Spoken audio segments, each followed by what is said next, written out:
Congresso Estadual do PSOL, realizado no último domingo, formalizou a pré-candidatura do professor e ativista do movimento negro Kleber Rosa à Prefeitura de Salvador para o pleito do ano que vem, 2024. O partido anunciou ainda a saída do Conselho Político do governador Jerônimo Rodrigues e determinou que todos os filiados, a partir de agora, entreguem os atuais cargos no governo. O professor Kleber Rosa, que já colocou o nome na disputa à sucessão estadual nas eleições passadas, está conosco. É com ele que a gente conversa agora. É um prazer recebê-lo. Seja bem-vindo. Tudo bom, Kleber? Bom dia. Bom dia, Ernesto. Bom dia, Jefferson. Jefferson e Ernesto. Todo mundo aqui da equipe. Bom, primeiro eu quero começar fazendo uma correção nesse chamado. Não houve decisão sobre o nome que vai disputar a eleição ainda. Essa decisão vai se dar posteriormente, dirigida aí pelo Diretório Municipal. Então não foi formalizada a sua Não foi formalizado. Tá. Na verdade, o Congresso Estadual, ele ratificou, ele reafirmou, né, que nós vamos ter candidatura própria. Isso era algo que estava se ventilando, a possibilidade do pessoal não ter candidatura própria, embarcar no apoio a outra candidatura do campo de setores progressistas, da esquerda, mas o pessoal reafirma a sua posição de ter cara própria e de apresentar o seu projeto para a cidade de Salvador. Mas o debate sobre quem será a candidata ou o candidato, ele vai se dar a partir de agora. Mas essa decisão de sair da base do governo, entregar os cargos, isso já é para ajustar o posicionamento do partido já nesse momento pré-eleitoral? Olha, é outra coisa que a gente precisa entender melhor. Na verdade, o pessoal nunca esteve na base do governo Jerônimo. Nosso movimento, desde o processo eleitoral, foi apoiar o governador no segundo turno e depois compor o grupo de transição.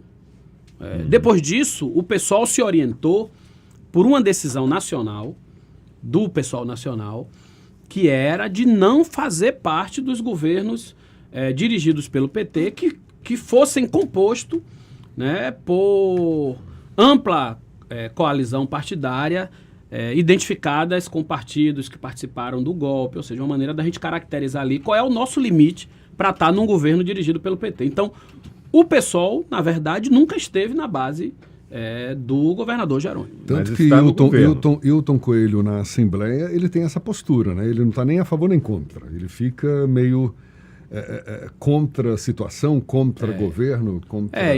Hilton costuma se posicionar de forma muito contundente quando diz respeito, sobretudo, a questões que envolvem perda de direitos, né, trabalhistas, do serviço público, questões que envolvem as nossas bandeiras tradicionais, históricas da esquerda, questões que envolvem o meio ambiente, como foi o caso lá de Boipeba, daquele grande empreendimento lá, enfim.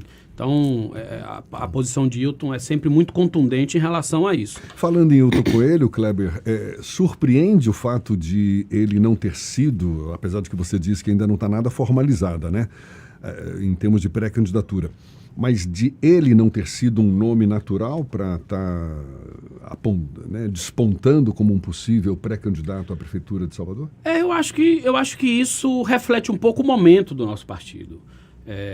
Outras figuras surgiram, né, com expressividade do processo eleitoral. O meu nome é um nome que surge com a expressividade interna, com a aceitação interna no partido e externa também. Tem também a Tâmara Azevedo, que foi candidata ao Senado, que também Fábio Nogueira foi numa época Fábio Nogueira também. foi candidato a prefeito. Então, assim, o surgimento é um processo de amadurecimento também, desculpe, do pessoal, que vai despontando outras figuras, outras lideranças. E é natural que o partido termine expressando essa diversidade de expressões nos espaços eleitorais. Hilton não descarta, pelo menos até onde eu tenho conversado, Hilton não descarta, Hilton não retira o nome dele da disputa, coloca o nome dele à disposição do partido, se assim o partido entender no momento adequado que ele possa ser um nome bom para representar o partido no momento, mas de fato, assim, ele não tem demonstrado interesse, disposição de disputar essa indicação. Quando é que o pessoal deve formalizar esse nome? Olha, nós vamos nos debruçar sobre isso agora. A gente terminou o Congresso Estadual e, como consequência, nós vamos agora também fazer a mudança na direção municipal, que é no mesmo período. Devemos fazer isso nos próximos dias, possivelmente após o Congresso Nacional. Nós temos o Congresso Nacional do partido no final agora do mês e eu acredito que no início de outubro a gente deve fazer a recomposição da direção municipal e a primeira tarefa dessa direção municipal é justamente debater a sucessão municipal. Então, acredito que a partir de outubro até novembro a gente deve ter batido o martelo em relação à posição do partido, quem é que vai encarar essa disputa. Kleber, você tem um histórico e também estuda a questão da violência, do fenômeno da violência. Ano passado, como candidato a governador, você expressou sua posição sobre isso, a posição do partido, né? E agora, inevitavelmente, é o assunto que está na ordem do dia, está colocado aí por conta desse fenômeno aí do espalhamento das organizações do Sul, que estão buscando, né, levar seus tentáculos aí para todos os estados. Organizações criminosas. Criminosas, exatamente. Esse assunto, com certeza, ele vai cair na prova para o ano que vem da eleição. Já está. Inclusive, ele antecipa um pouco o debate eleitoral do ano que vem. Mas eu queria te perguntar, como cientista social, inclusive, como estudioso do assunto, mas evidente também como dirigente político e ativista e um pré-candidato, um possível candidato, você olhar sobre de que maneira esse assunto está sendo tratado na esfera política, né? Porque naturalmente enseja abordagens mais ou menos sérias, mais ou menos oportunistas em função da ocasião e do que os acontecimentos suscitam como comoção, como reação entre as pessoas, que é absolutamente natural. Todo mundo tem medo.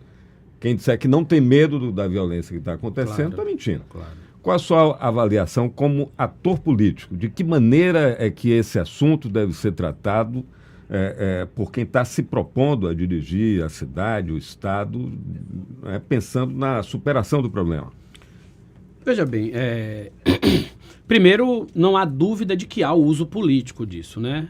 A gente vê aí setores do grupo que dirige o município, ligado à ACM, Neto, a Bruno Reis, se arvorar a fazer as críticas, a cobrança, as acusações ao governador Jerônimo, mas apontam como remédio o mesmo remédio utilizado pelo governo ao longo desse período e que terminou deixando a nossa cidade chegar a esse ponto. Você se refere a qual remédio?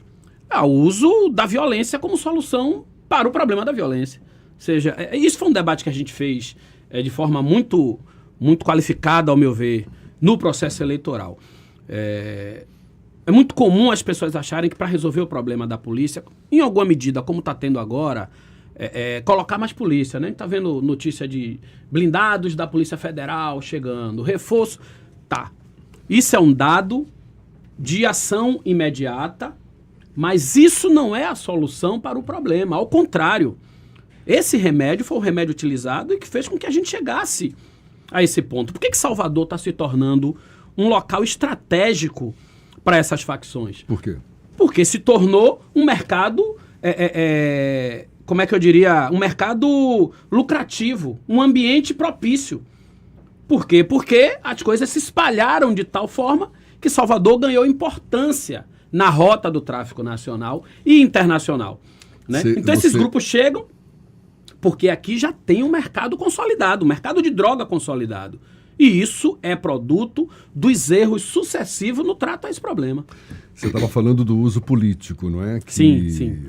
A oposição aproveita, não é, esse momento para, enfim, se arvorar, como você mesmo destacou, a fazer críticas e tudo mais. Mas e para as políticas públicas de segurança pública, para as ações que estão sendo desenvolvidas para o combate à violência, pegando carona no que o Ernesto perguntou, não é? Ou seja, do ponto de vista político, como é que essa questão você acha que está sendo abordada por quem não está fazendo a oposição e acredita que possa estar no caminho certo?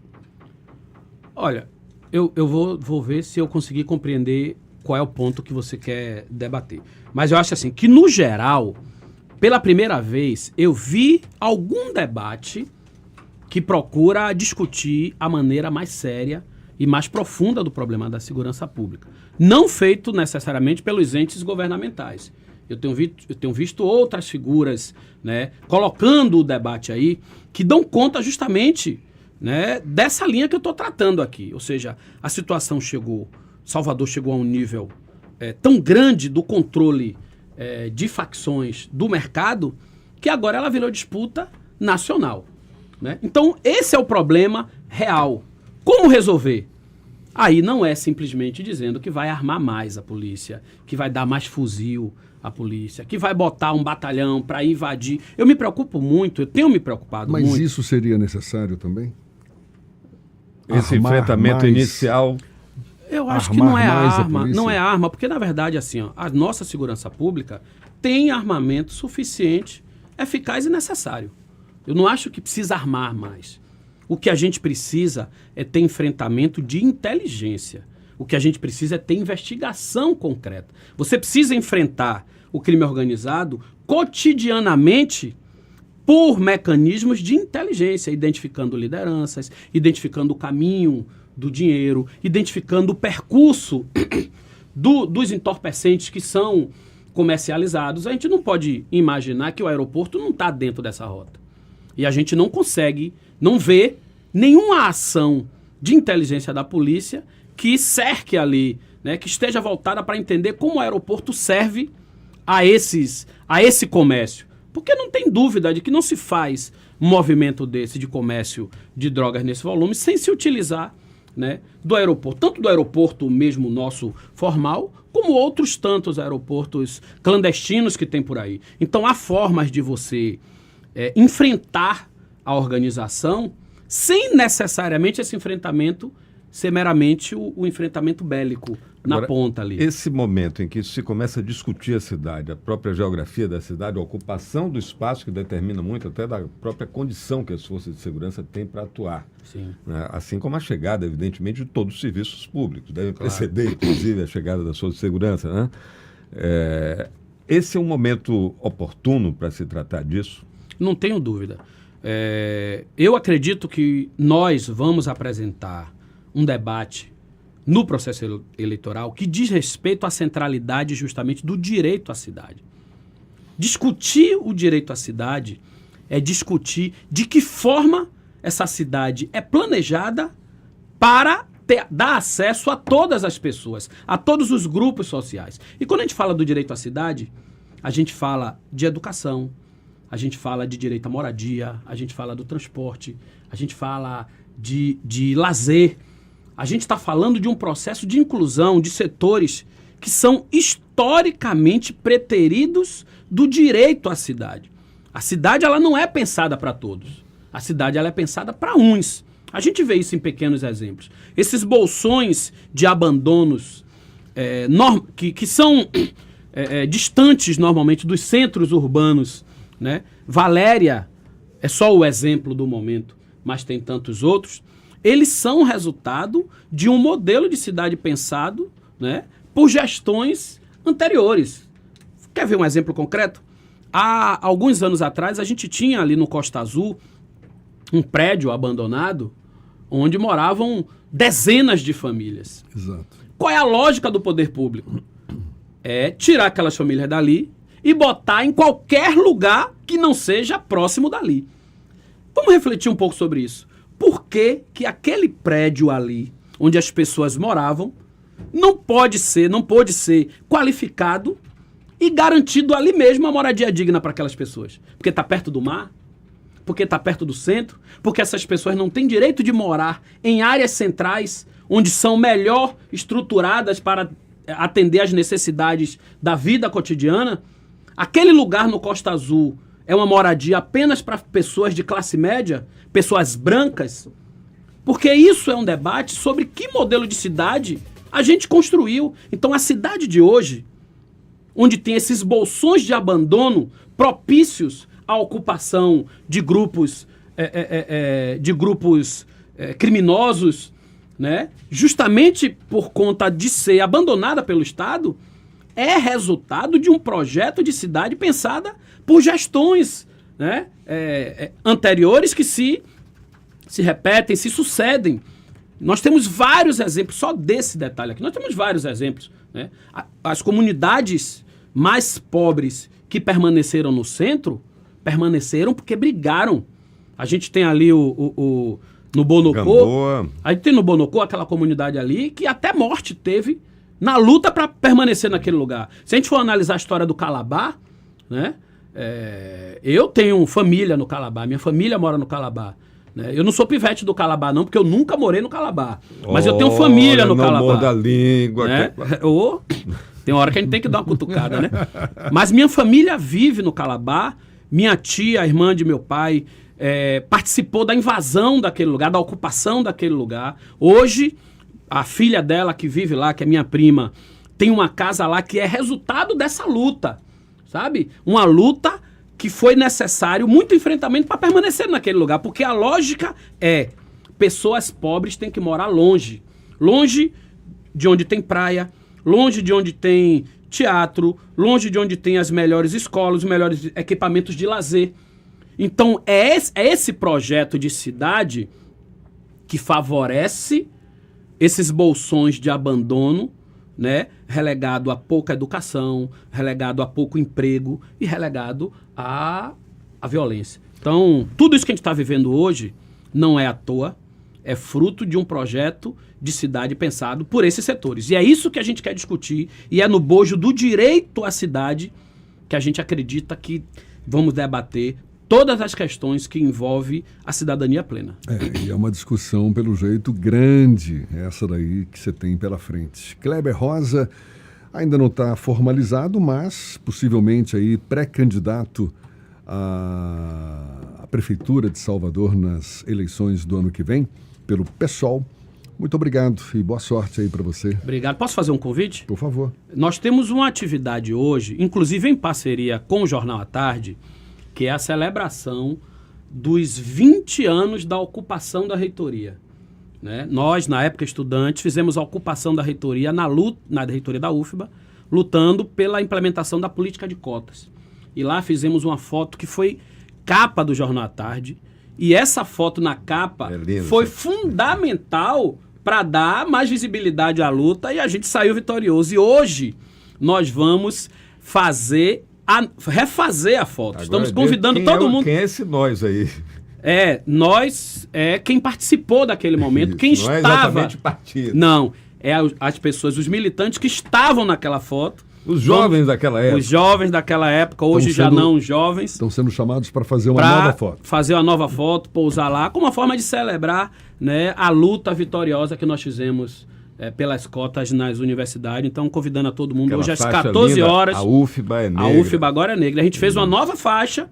20 anos depois, a luta segue. Então, vamos estar lá com a nossa faixa, com as pessoas. Às 2 da tarde. Às 2 da tarde, convidando todo mundo aí para ir lá com a gente. Maravilha. Valeu, Kleber. Muito obrigado, então, mais uma vez. E boa sorte. Até uma próxima. Obrigado. Kleber Rosa, aqui conosco. Agora, 8h52.